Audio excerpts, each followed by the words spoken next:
When people come to see me, and they often do, they are frequently individuals of great worldly standing. Professors, business leaders, senior government officials, scholars, professionals, people who have seen much, learned much, and accomplished a great deal in life. Their minds, however, are often already full of opinions, full of theories, full of well-constructed views about how things are, how things should be, and how they believe the world works.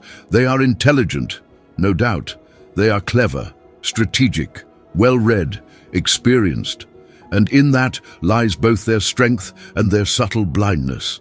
Listening to such a person is like pouring pure spring water into a cup already filled with muddy, stale, foul-smelling liquid. No matter how pure the new water is, it is immediately contaminated. The cup cannot hold freshness until it has been emptied. You see, a mind full of itself cannot receive the Dhamma, not because it is evil, not because it is bad, but simply because it has no space left to learn. In the world, it is often the sharpest minds, the loudest voices, and the most complex opinions that command attention. But in the Dhamma, such sharpness becomes a barrier. Here, it is not your cleverness that serves you, but your stillness. It is not your brilliance that liberates you, but your humility. It is not your accumulated knowledge that frees you, but your ability to let go. The Buddha didn't ask us to become more brilliant. He asked us to become more empty. And that's not a poetic metaphor. That's real practice. Before we can see clearly, we must first unsee what we think we know. Before we can receive the truth, we must set down the burden of opinions. Even the idea that I am someone who understands Buddhism can become a block, a subtle veil, a whisper of self-importance that clouds the deep silence of anatta, not self. When the mind says, I know, it shuts the door to knowing. When the heart says, this is mine, it hardens against the flow of truth.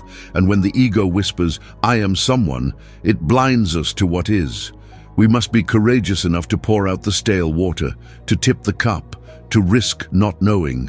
This is the beginning of wisdom. Not the accumulation of more, but the surrendering of what is already too much. In our tradition, we train not in becoming more sophisticated, but more simple. We don't seek to become spiritual experts. We seek to become inwardly quiet, because only when the self grows quiet does the truth begin to speak. Let me put it more directly. If you come into Dhamma practice thinking you are important, intelligent, wealthy, spiritual, or enlightened, you may be missing the entire point. Buddhism is not about becoming someone. It is about realizing there is no someone there at all.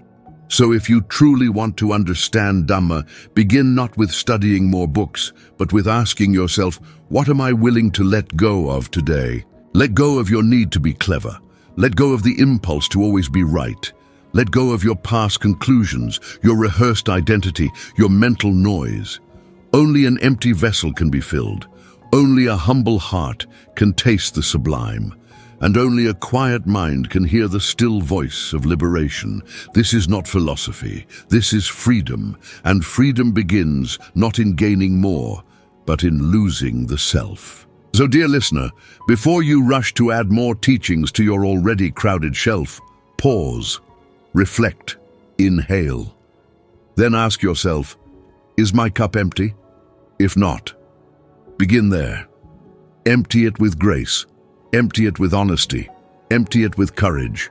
And when the last drop of pride, cleverness, and self-identity has been poured out, the Dhamma will fill you like the rain fills a hollowed stone. That is when the real journey begins. May your cup be light, may your path be silent, and may the truth arise in the space you dared to make.